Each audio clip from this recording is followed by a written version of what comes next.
মা রূপে জগৎ সৃষ্টি করেন, বিষ্ণু রূপে জগৎ পালন করেন এবং শিব রূপে জগৎ সংহার করেন, সেই পরমেশ্বরকেই আপনি নির্দাবিষ্ট করিয়াছেন। হে দেবী, আপনি একবিদ অলৌকিকীয় মহিমায় সংস্তুত হইয়া মধু ও কৈটব নামক এই দুর্জয় অসুরদয়কে মোহিত করুন। शीघ्र अपनी जगत साम। हर हर महादेव, जय माता की। मैं रीना बिस्ट आप सबका स्वागत करती हूँ महादेव की भक्ति में।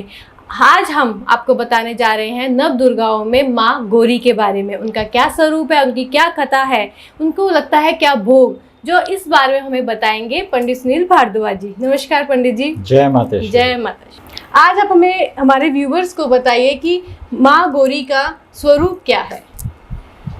माँ गौरी का ये स्वरूप नवदुर्गाओं में सबसे मन को भाने वाला है, क्योंकि आज के स्वरूप की बात करते हैं तो ऋषभ पर सवार।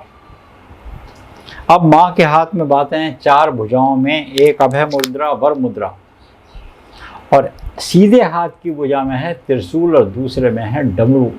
ऋषभ पर सवार नंदीश्वर भगवान शिव के परम भक्त हैं ये तो, और भगवान शिव के समझ लीजिए गण हैं ये, और इनकी सवारी, और माँ के पास जब सवारी आ गई और डमरू भी आ गया और त्रिशूल भी आ गया, आपको जीवन में आ रही विघ्न बाधाओं को दूर करेगी।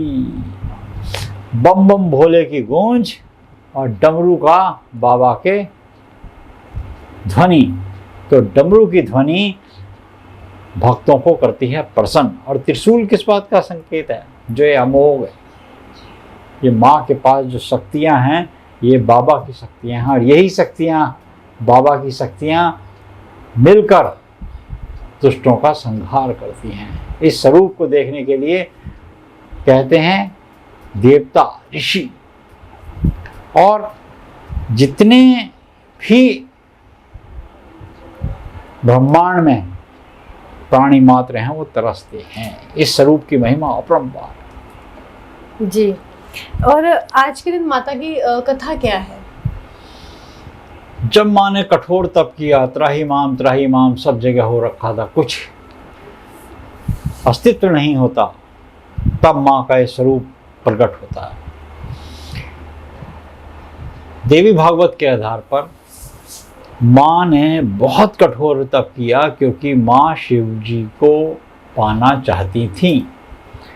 शिव को भजते भजते उनके चिंतन में इतना डूब गई कि उनको अपने शरीर की भी सुध बुध नहीं रही, और जब शरीर की सुध बुध नहीं रही तो शरीर काला पड़ गया, एक शरीर सूख गया। इसमें ऐसा हो लिखा है कि शरीर सूख गया, शरीर काला पड़ गया, और शरीर के अंदर बिल्कुल जान शक्ति खत्म हो गई।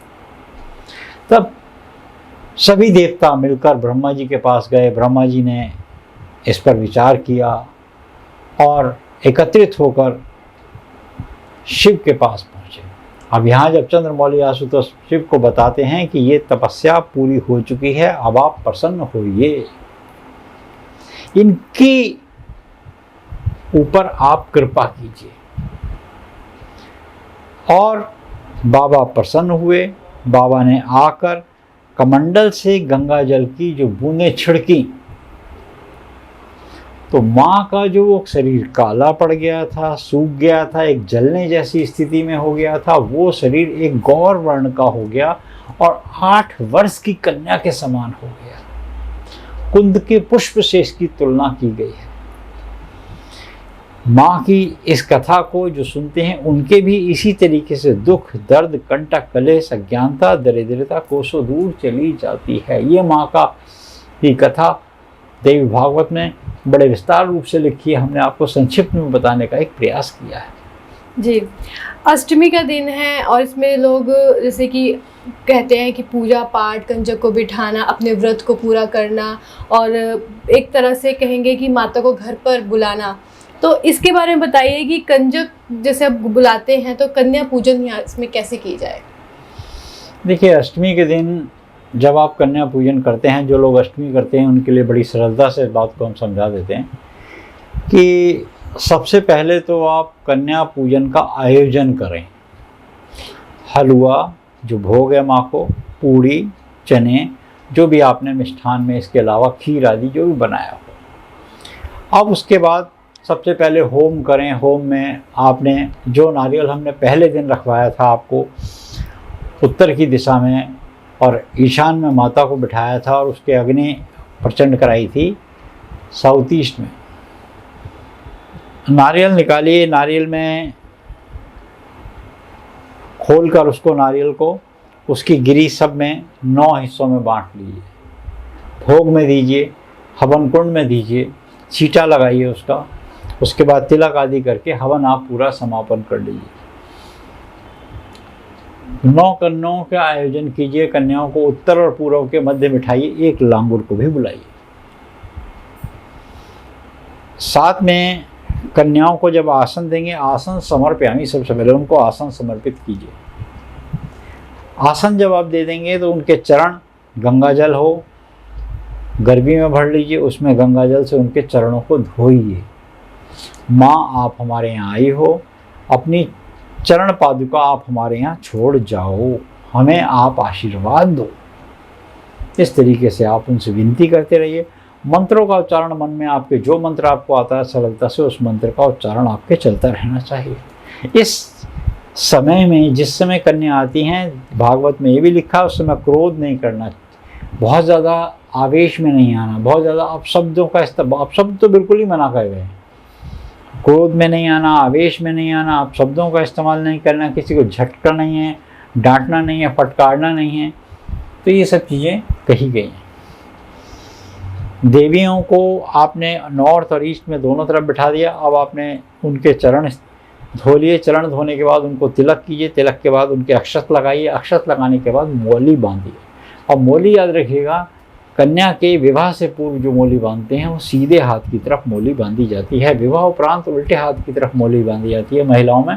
तो विशेष रूप से कन्याएं हैं और छोटी वर्ष की कन्याएं, 1 वर्ष से लेकर 10 वर्ष तक की कन्या होनी चाहिए।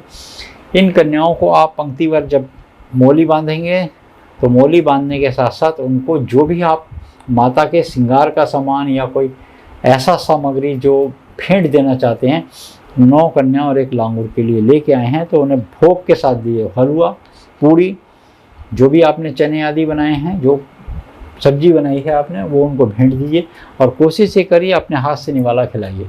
कुछ ना कुछ मुंह झूठा करके वो अवश्य जाएं। उसके पश्चात उन्हें दक्षिणा जरूर दीजिए, कुछ ना कुछ दक्षिणा जरूर दीजिए।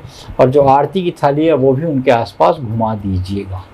आरती की थाली, क्योंकि जिस थाली से आरती करते हैं उसी थाली में रोली मूली रख के उनके तिलक अवश्य करें।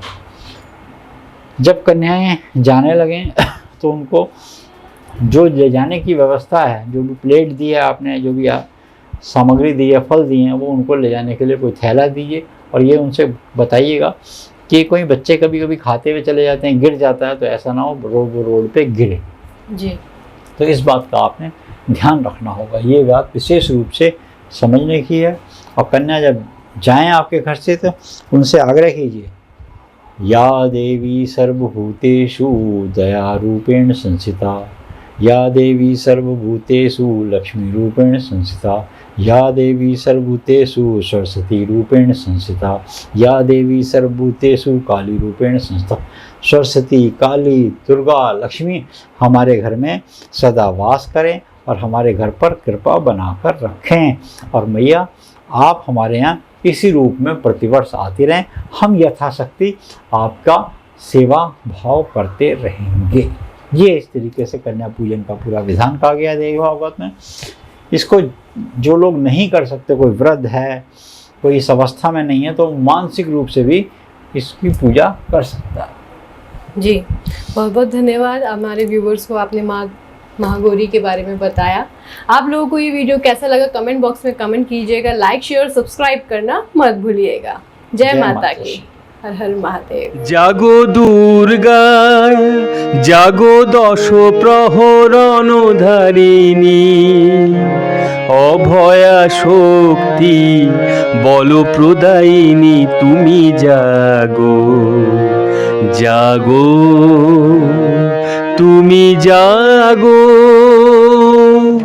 प्रण প্রণমি বরদা অজোড়া অতুলা, প্রণমি বরদা অজোড়া অতুলা, বহু বলধারিণী রিপুদল বারিণী জাগো মা।